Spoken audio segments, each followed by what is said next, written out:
told you before, two experienced persons will say a little more about these things. And first, Dr. Harald Blomberg, and you will have the microphone from me. Harald Blomberg is a child psychiatrist. So, yeah. I think I can talk Swedish. Do you all understand Swedish?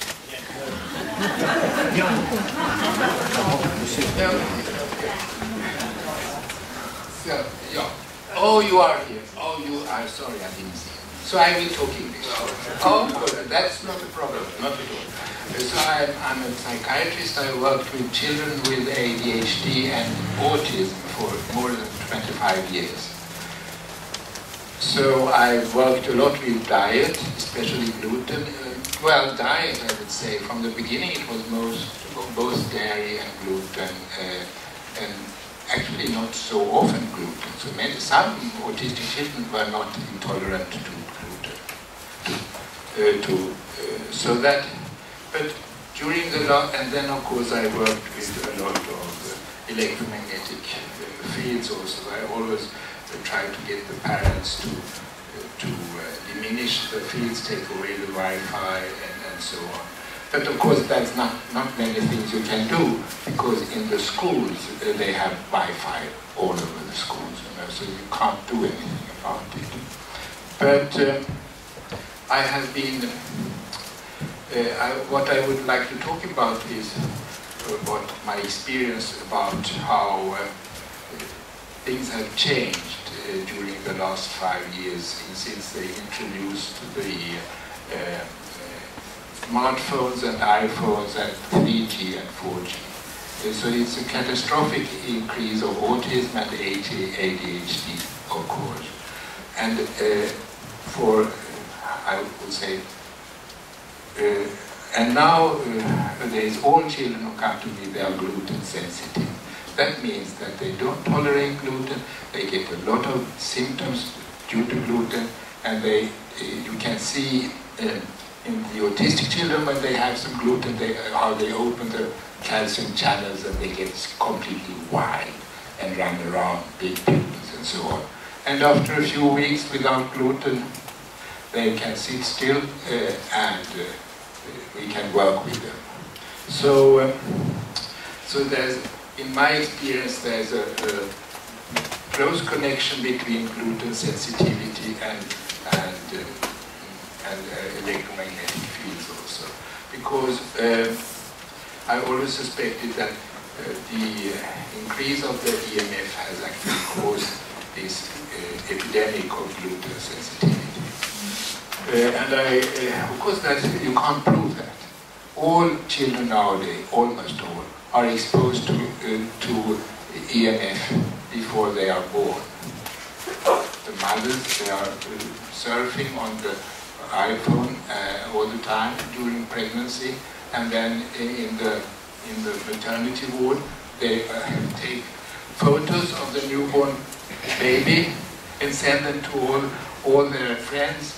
And I heard there was a radio program from the Karolinska that some of these babies, they just stopped breathing. They had to be taken to the for heart emergency unit, and then they found out what had happened. That was that they had been sending photos on their iPhones of the newborn baby. And the doctors said that the cause why they stopped breathing was that that was a separate, the mother was not focused on the child. Well, I didn't hear that radio program, but I heard people tell me about it. It may be not true, I don't know, but it's rather likely anyhow. Well, so do I have 1 to 2 more minutes? Yeah, what I have noticed is that I had one patient. I'm absolutely sure she was not gluten sensitive at all. I checked her many times. She had no problems with hypersensitivity to the senses or any of these symptoms you can have. And then one day she told me, I can't read anymore. I can't see the text. It just disappears. Oh, I said, well, you may have become very light sensitive, so we'll check for that. She had become extremely light sensitive. So I asked her mother, so what has the girl done? Well, this girl had never been exposed to any EMF before, unless of course in buses and so on. But at home they had no Wi-Fi, they hadn't even got a television. And they had the parents had no mobile phones or anything like that. But the mother had bought an iPhone, and she had been surfing on that iPhone 1 hour regularly. And then she got this severe light sensitivity, and I also suspected she had got gluten sensitivity. Yes, she had got gluten sensitivity. She actually got pain of her stomach when she entered the Apple store in New York and in other places where there were a lot of high radiation. And she had typical symptoms of depression and aggressivity, and she had a total, complete emotional change. And she stopped taking gluten, and of course she stopped using the iPhone, and she was fine afterwards. So this is, I've seen that in another case also. So I'm sure that a lot of what we see now with the increasing gluten sensitivity, which is not the same, I should say, as celiac disease, because gluten sensitivity is, you can't, in Sweden at least, you can't diagnose it with blood tests. You only stop taking gluten and notice if you feel better. So if you don't feel, if you feel you want to change and become healthier, you can always try to stop taking gluten, and I'm sure that at least 20% of you will feel a huge difference. So thank you. Thank you.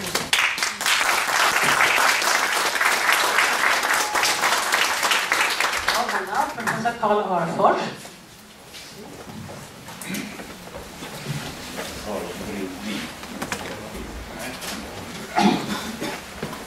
An article about NRF.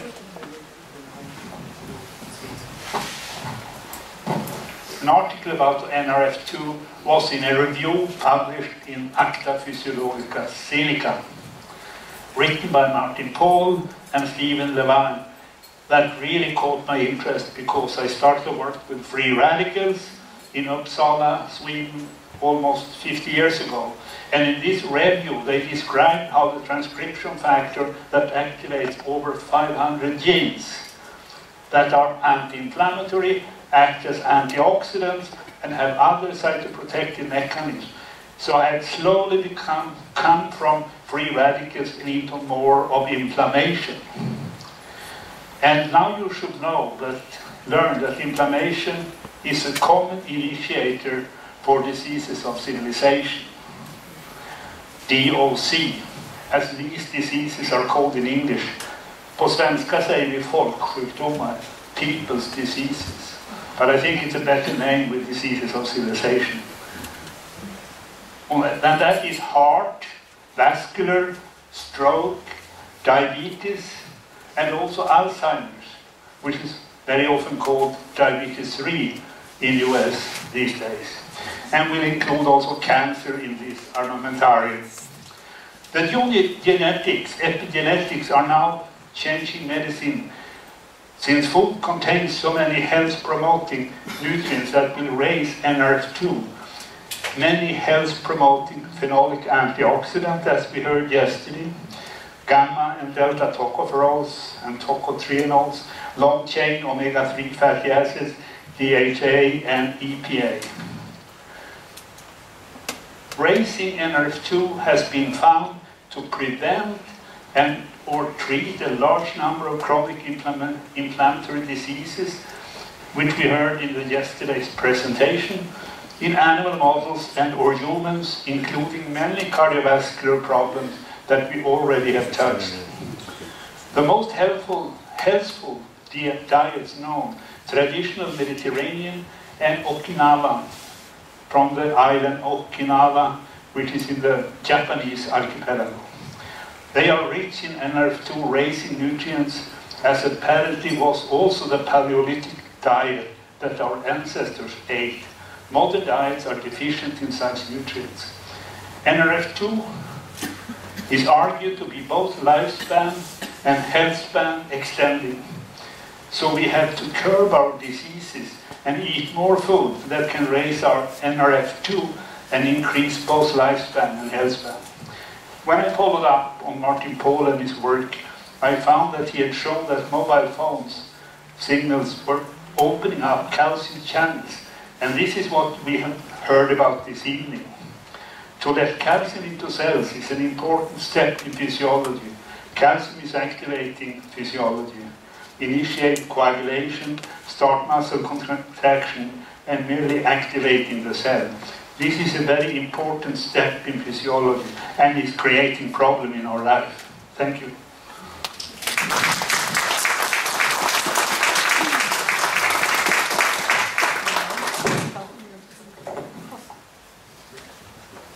So, and now I think if you, Professor Pall, would come down here, and now it's open for questions in Swedish or English. Man by the camera, yeah? Yes. Do you know that cell phones transmit two different kinds of waves? A, electromagnetic waves, and B, scalar waves. No, I didn't know that. And the problem is that the industry is right if they say the electromagnetic waves don't cause all this, because they don't do. What they don't tell us, that the scalar waves cause it, and the problem is if you lower the level of electromagnetic waves, you are rising the level of the scalar waves. That means you make the case worse. And therefore it is very important in this topic to study scalar waves. They have been kept secret in physics for more than 100 years. Well, I don't know anything about that, so I can't comment on it, but I would say that the electromagnetic waves are major problems because they come from many other devices, not just from cell phones, and they cause these kinds of problems from those other devices as well. Wi-Fi also beams scalar waves. Okay, and television. But, you know, but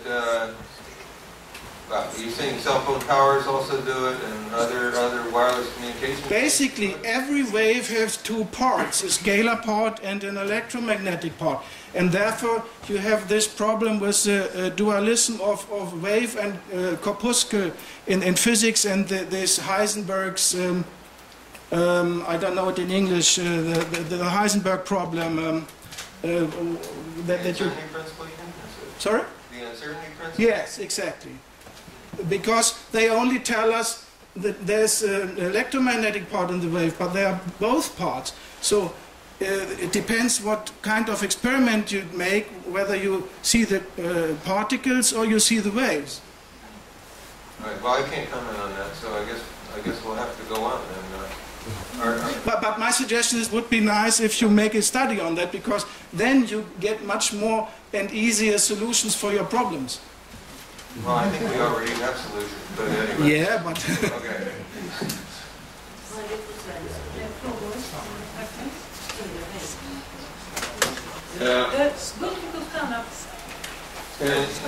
You could ask questions in Swedish and we'll have it translated if that's... No, I think that's in English. Okay. What do you think of all the other voltage-dependent ion channels? Isn't it likely that all of them or most of them also?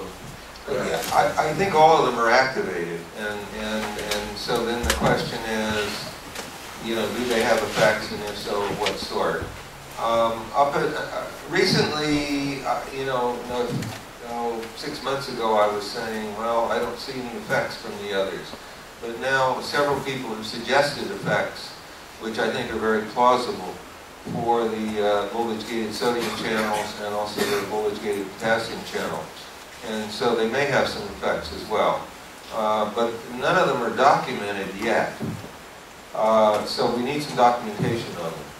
And so I think it's probably the case that they have roles in cardiac effects, in tinnitus, and also in the flushing that EHS people have when their skin is reacting. And the flushing may well be caused by the voltage-gated sodium channels. So, so I think there probably are effects of the others, but most of the effects clearly must go through the VGCCs. And so, it is getting a bit more complex, and it's likely that others are involved. Yeah. What do you think is the reason for the body to have the calcium going into the cells? Calcium signaling is very important, as was just mentioned. But under most circumstances, the calcium levels only go up very briefly, and then they're chucked out of the cell. So you don't have these problems with excessive calcium. And the problem we have is with this excessive calcium from the VGCCs, from NMDA receptors, and from other things. Those can cause quite serious problems. And my question comes from a point that the body often has an intelligence in itself, the way it responds, like cholesterol, for example, the way it prepares the cell inside of the inflamed blood vessels. So, from that perspective, there would be a reason that if the body perceives danger from radiation, for example, and in this way it responds having the calcium rushing into the cells. Is there some kind of reason for the body to do that? These exposures that we have to microwave radiation are something around 100 billion times stronger than anything we were evolved to be exposed to. So I don't think that this is this is not a protective response. We've never seen these things before earlier in our evolution. So we don't really have any protective responses. This is a pathophysiological response that's causing serious problems. And I think that's the bottom line. What would be your recommendations for our daily life? Yeah. So you got recommendations for improvement? Yes. Okay. In daily life, how can we minimize? Yeah. Well, there are many ways to improve things. There are no simple ways of getting, it's sort of one step at a time. So let's talk about, obviously, cell phones, if you have to use them, you can use headsets, you can use them on speakerphone. You can. Headsets safe? Shouldn't they be shielded? Well, they're much better. The headsets are much better. Bluetooth also causes you to some fields, but I'm told that they're better than not using Bluetooth. I'm not sure that that's true. I haven't really researched that issue. But there are lots of ways in which you can shield your home, shield your body. But all of them, of course, take work, and some of them are very inconvenient. Some of the obvious things, don't carry your cell phone in your pocket. If you do, you can get pouches that are shielded on one side and not on the other. You put the shielded side towards your body, and it helps, prevent exposure. That's something that can be done easily. And you can still get, phone calls from outside. If you live in an apartment and you're getting Wi-Fi from your neighbor, you can put shielding up on the walls. You can use things like graphite paint as a shielding material. If you've got Wi-Fi, you can hardwire all your computers, and then you don't need it. Turn off the Wi-Fi. Just use it by hardwiring. That's what I do. I don't have any Wi-Fi in my house, and I don't get much from my neighbors either because they're far enough away. And fortunately, I don't get much from any of the cell phone towers that are not too far away either. You can buy yourself a relatively inexpensive cornet meter or perhaps some other kind of meter to measure the exposures and get some idea where they're coming from. I've put up some shielding in my car, so when I drive around, I'm not getting quite so much from all the cell phone towers that I'm driving by. You know, there are lots of ways to do things. Some are easier than others. But I think we need to start demanding that that we can have restaurants that we can go to that don't have Wi-Fi in them, that we can have hotels that don't have Wi-Fi in them, that we can have airlines that don't have Wi-Fi in them, at least parts of the planes, you know, like the no smoking, you know, zones that used to be in planes, and that sort of thing. You know, I mean, there are a lot of things that can be done, but we need to demand that they be done. And no single individual can do that, but if enough people get together and start demanding it, I'm sure things will happen.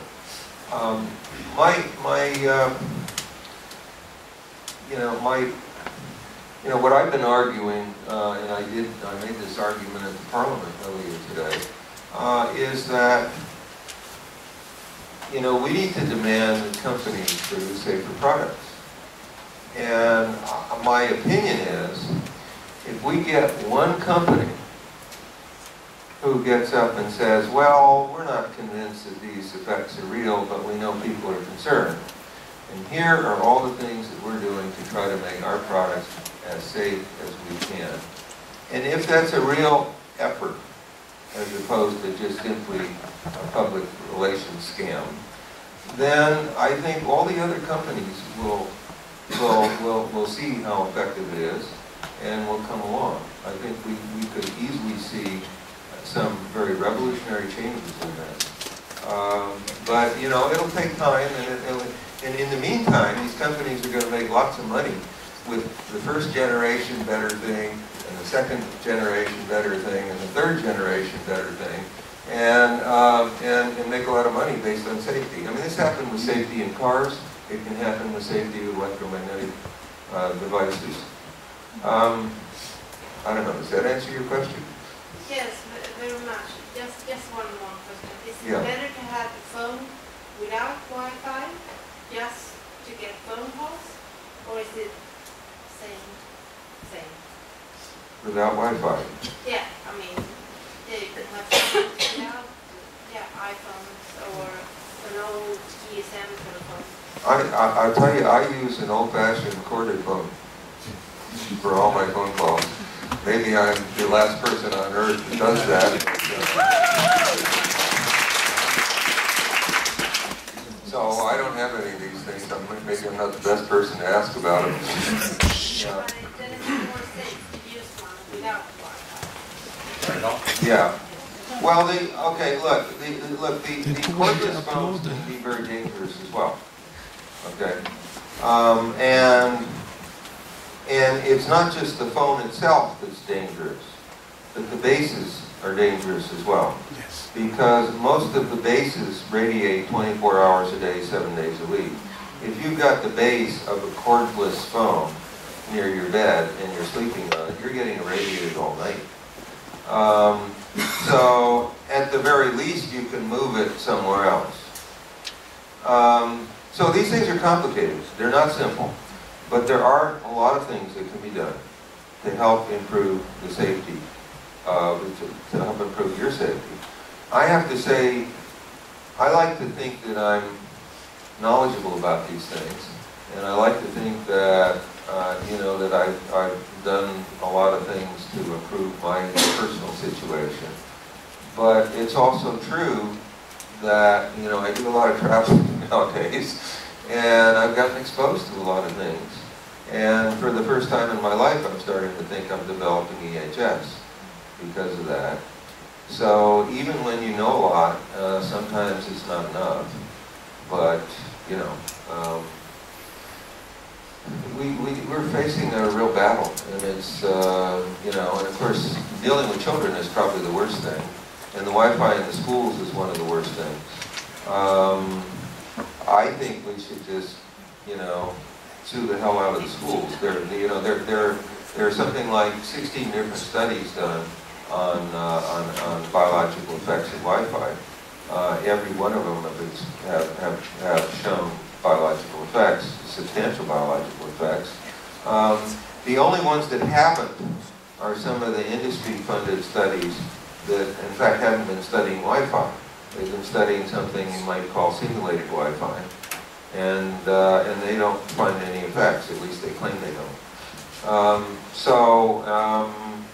You know, and those studies, by the way, all have very tiny numbers. Mostly animals, you know, like 6, 8, 10. You can't do statistics on 6, 8, 10. You can't do a good study with that, period. So they're meaningless, okay? Anyway, those are kind of some of the things that we face. Yeah. Here is namninsamling för strålningsfri skola och förskola. Och det är Strålskyddsstiftelsen som har startat den. Vi kanske kan plocka fram papper här som man kan skriva på. Och skaffa den här från Strålskyddsstiftelsens hemsida. Samla namn till den 31 mars. Det är en sak man kan göra för att trycka på om att barnen ska få en bättre miljö. Så. Strålskyddsstiftelsens hemsida, ja. Så. Fler frågor? Oj, nu var det många. Ska vi se. Du är där. I wonder if you think it would be possible to compare the voltage-gated channels from people with who are sensitive to electromagnetic fields. As a diagnostic tool or just for scientific interest.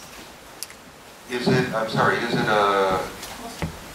If you could compare the voltage-gated channels from people who are sensitive to electromagnetic. Okay. Well, there are two kinds of comparisons that are being done, different types. One question is, do people with EHS have more of this genetic polymorphism that I mentioned, in which you have higher activity for those channels? And I believe that there are studies that are being done in Germany now to try to test that. And I don't know what results have been obtained yet, but I hope that we'll get some results fairly soon. The other thing is that, you know, is that I do think that the VGCCs in EHS people are much more sensitive to activation, based on the study that I discussed, and what we need, you know, and there are some specific regulatory systems that may be good candidates for causing that, and I think we need some studies to find out whether those regulatory systems, in fact, are activating the channels in the people that suffer from EHS.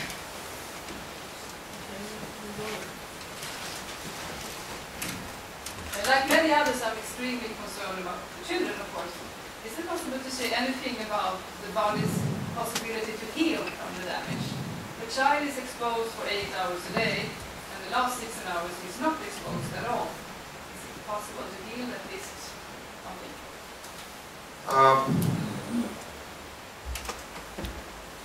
Okay, let me tell you what I know about that. There are two things, and one of them's sort of positive and the other one's negative, okay? So, first of all, I think there is a substantial amount of evidence, in fact there was a paper published on this recently, that young tissues are more sensitive to these EMFs than older tissues.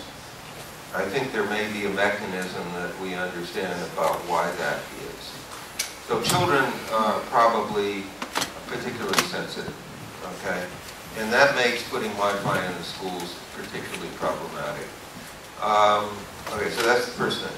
The second thing is that when you talk about healing from this, let me just say, there was a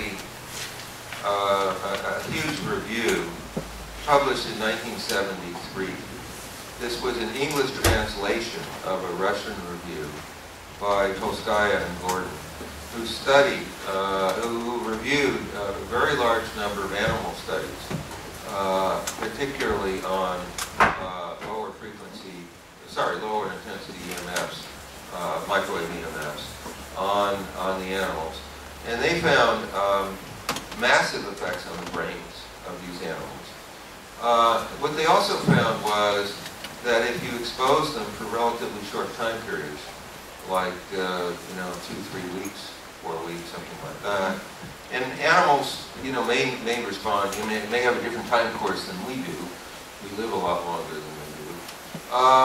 But they found in relatively short time periods, you take the animal out, and after that exposure, you can see changes in the brain. Okay, so you can see changes in the structure of the neurons and the structure of the synapses in the brain, and you can see increases in apoptotic cell death and so forth. There were changes.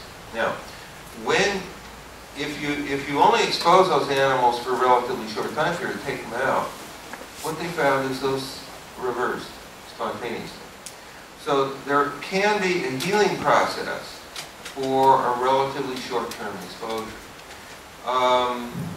But if they extended the time, then there is, then the changes become more and more severe and more irreversible. So then they don't respond, they don't recover. Okay, now, I guess I'm kind of skeptical about this idea that having people out of the fields for a certain number of hours is sufficient.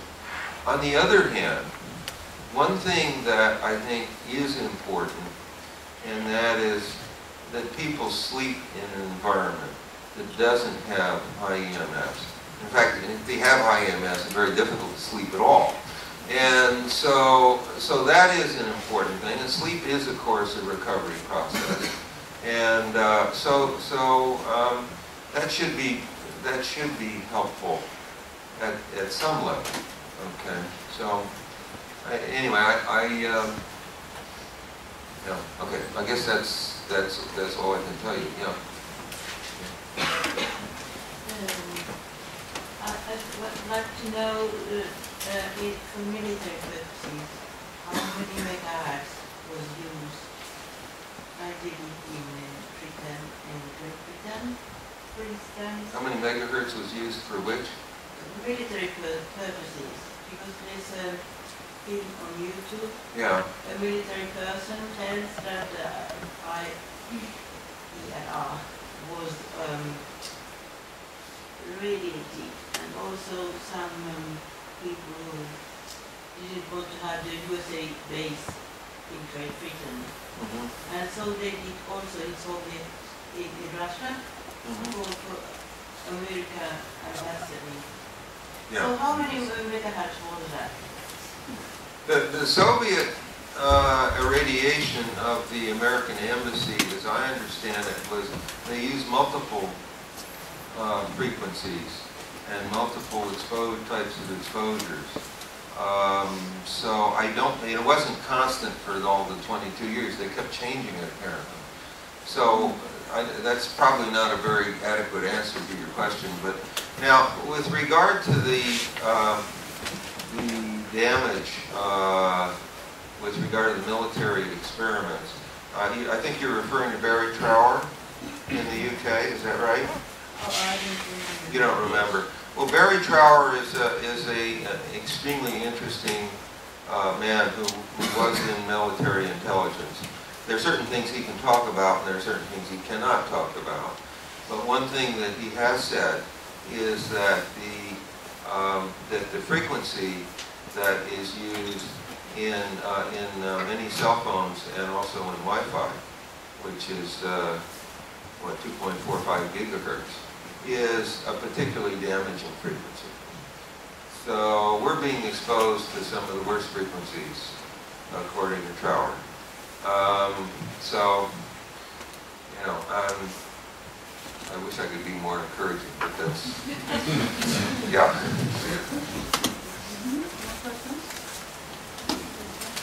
Yes, what's the reason in nature to have these voltage gauge channels, these voltage sensors? Is it part of the cell's communication, or what's the reason? Yeah, so what's the roles of the VGCCs? They are very important in the body, okay? So the release of every neurotransmitter in the cell is controlled by VGCCs. The release of most of the hormones in the body are released through the action of VGCCs. They have all kinds of important functions in terms of cellular communication and other kinds of communication. So almost any kind of communication, biological communication system uses these things. And let me just say one other thing. It's been stated by two of the world's experts on these VGCCs that they are the way in which electrical effects in the body are converted to chemical changes. Okay? And that fact alone should tell us that it's not at all surprising that these things have central roles in converting the electrical effects of the EMFs into health impacts in our bodies. So, you know, I think, you know, there are all kinds of arrows pointing in the same direction. And, but you know, of course, the problem is that when you have channels that have so many important functions, you can't block them with a calcium channel blocker without basically shutting down your whole body. So, you know, as a therapeutic issue in terms of avoiding the effects of exposure, that sort of approach is difficult, let's put it that way. I don't know whether there are going to be useful methods of approach that may actually be useful in practice, but at this point we don't have any. My question is also, do they send out some kind of EMFs? Is the communication based on EMF in some way? Or? No, I don't. Well, I mean, obviously you do have an electrical flow, so in that sense, in a trivial sense, the answer might be yes, but not. I don't think there's any practical concern about those.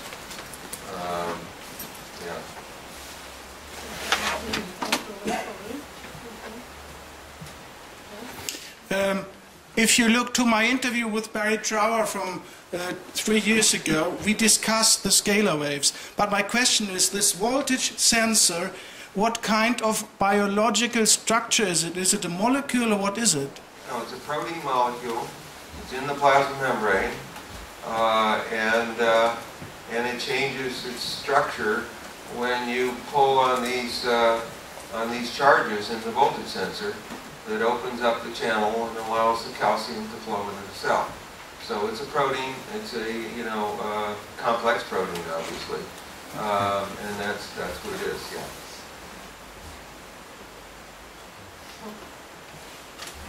Question about the groups of the DOCs. Do we have records of research on groups of human beings which are not exposed, like maybe Amish people or native people?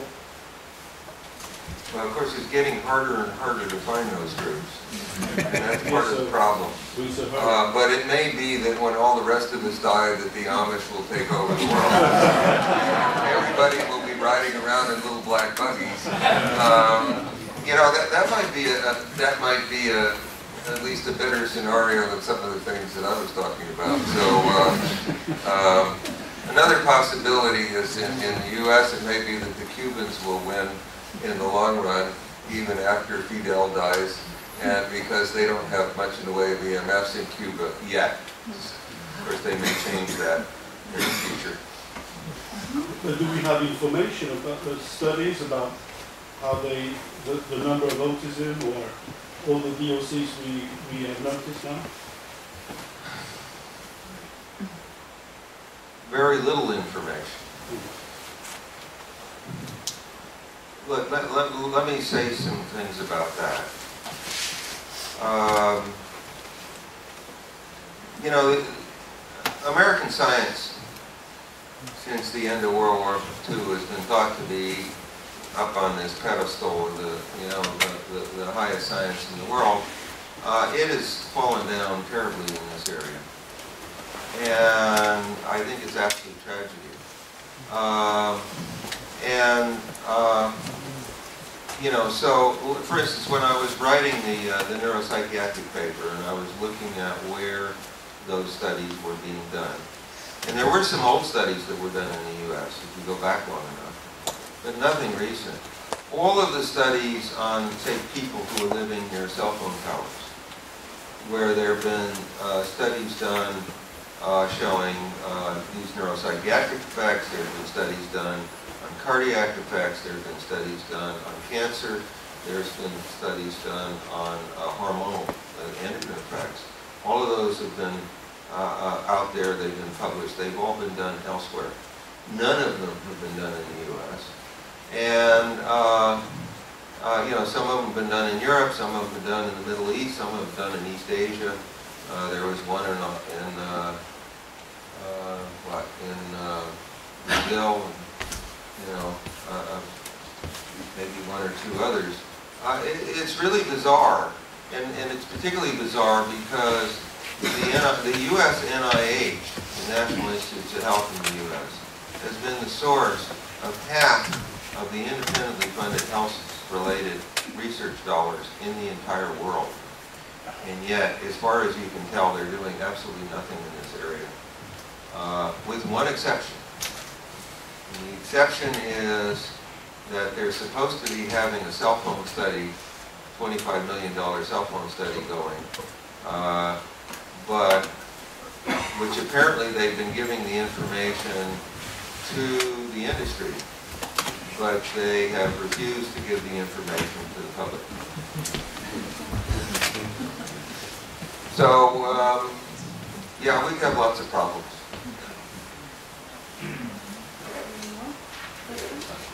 I have a question. You have almost answered it already, but about cancer blockers. We have a lot of VHS people in Sweden, and the mean age is quite high, and I think that a lot of them has already tried calcium blockers due to their heart-related problems and so on. But no one has reported that it would be helpful for this. Well, I think, you know, I think they're just, you know, I mean, you can't block these things in our bodies. They're just doing too many things. So you can lower them a little bit. But the problem probably with EHS is that these things are so upregulated that that doesn't have much effect. And the side effects may be more serious than any positive effect that you see. So I don't know that this is going to work. It's still possible that something might work, but I don't hold out a lot of hope for it. You know, but again, that doesn't, and you know, I've suggested some approaches that might be better, but when I talk to physicians about them, they indicate, well, yeah, some of my patients seem to be helped by this, but some of them have negative responses, and then there are a lot that don't really have any net effects. Yes. We have, yeah. It's not a question of dosage or different calcium blockers. It might be. It might be. There may be ways of adjusting dosage, and particularly using calcium channel blockers that get through the blood-brain barrier effectively, because so much of this goes on in the brain. You've got to get through the blood-brain barrier in order to be effective. And so there may be ways of manipulating the system and getting something that actually can be helpful. But at this point, we don't have anything like that.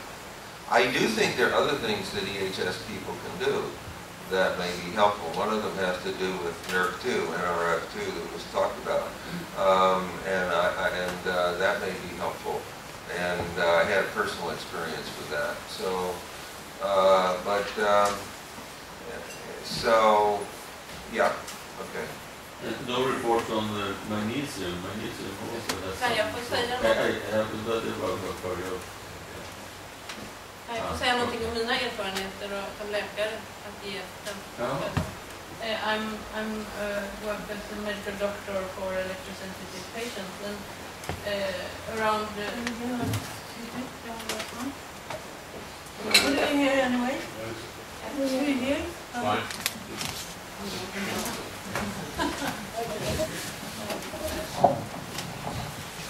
I work as a medical doctor for electrosensitive patients, and around almost 10 patients has asked for that kind of medicine and got it from me, but none has said it was any. It doesn't help. Okay. Yeah. Well, that's what I get from other people. Yeah. My advice is don't use chemistry but physics. Work with waves and interference.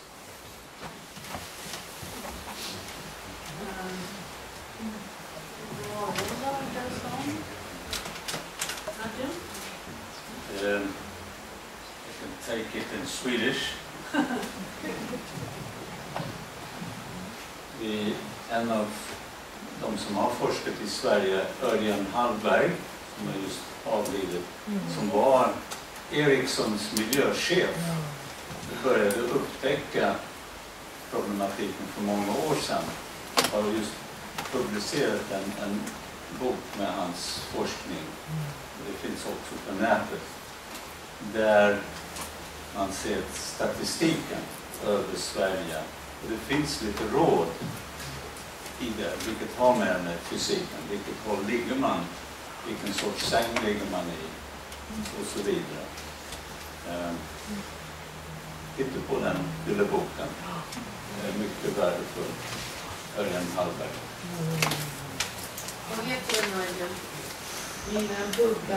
här? Örjan Hallberg, den heter Innan bubblan brister. Ja. Och sen är en undertitel också. Han heter alltså Örjan med början på Hallberg. Mycket intressant. Det verkar som att vi börjar ta slut med frågor. Kristin, har du en fråga? I can just say that for me, craniosacral therapy helps me when my brain is completely shivering. Kraniosakral terapi. Kraniosakral. Det är spännande grejer. Det har hjälpt dig. Okej. Innan jag avslutar med att tacka professor Pall så vill jag säga ett par saker på svenska. Jag tillhör alltså vårdgruppen och har varit med och jobbat för det här besöket av Pall. Jag ville bara elda upp er lite med att tala om vad som händer när man jobbar med den här frågan. Alltså vi hade alltså ett seminarium på riksdagen idag där Martin Pall också pratade om delvis samma saker. Och då ville ju vi få dit riksdagsmännen. Det var en riksdagsman som också är med i vår vårdbytarstyrelse som arrangerade detta. Det kom en riksdagsman.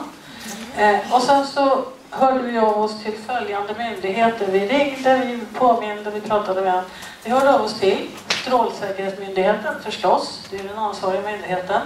Socialstyrelsen, Folkhälsomyndigheten, Arbetsmiljöverket, Miljödepartementet, Utbildningsdepartementet, Folkhälsodepartementet, den svenska medlemmen i KNIRP, som är den förening som föreslår eller rekommenderar det som blir gränsvärden, och Vinnova. Alla de här tackar nej. En ska vi ge en guldstjärna och det är Vetenskapsrådet tackade jag och kom och han var intresserad och det är bra för de ger pengar. Men alltså så ser det ut då. Man jobbar och sliter och försöker få folk att lyssna och det är väldigt svårt. Sen är det ju så här, den här kvällen skulle ju ha varit på universitetet egentligen. Och det är ju så här att vi bokade en lokal på universitetet för 3 månader sedan. 10 dagar sedan, förra måndagen, så fick vi ett mejl där det stod att tyvärr har vi upptäckt att den här bokningen inte stämmer med våra riktlinjer. Så att tyvärr så kan vi inte vara här. Så kastar ut oss 10 dagar innan alltså. Och det skulle ha haft 300 platser i den lokalen. Jaha, och då så stämmer det inte med riktlinjerna. Men här kan vi få se på riktlinjerna då. Och så tittade vi i deras regelbok och då visade att det stämmer, det är helt fel. Alltså, det står att den som är ansvarig mycket väl kan bestämma vad som helst som man tycker är okej. Så det var inte så att de inte kunde, utan de ville inte. Och då undrar man ju förstås lite, vi har ju ingen aning. De säger att de inte har blivit utsatt för några påtryckningar. Men ni kan läsa lite mer om det här på den här nyhetssajten på nätet som heter News Voice. Om ni inte redan känner till den och det går bra för er att höra på nätet, så kolla News Voice. Vi ska fortsätta gräva i det, för det kan man ju inte bara acceptera. Alltså. Men så ser det alltså ut. Man jobbar med det här och då tänkte jag bara avsluta med att det finns det här this saying in English that is I've made up my mind, don't bother me with the facts, but we're going on to bother them, aren't we? So and with that I want to say thank you so much, Martin Pall, Professor Martin Pall. You have a lot of titles, we haven't mentioned them, but you have a very broad and deep scientific background, and I think that's why you understand so much of this. We are so happy that we have possibility to come, and we are going to work together tomorrow also. But we want, Vågbrytaren wants to give you a little present, which is our name, Vågbrytaren. In English it says breakwater, but literally it says wave breaker. And this is the thing that breaks waves in a beautiful way. So you can have it in a window and you can think of us. So thank you.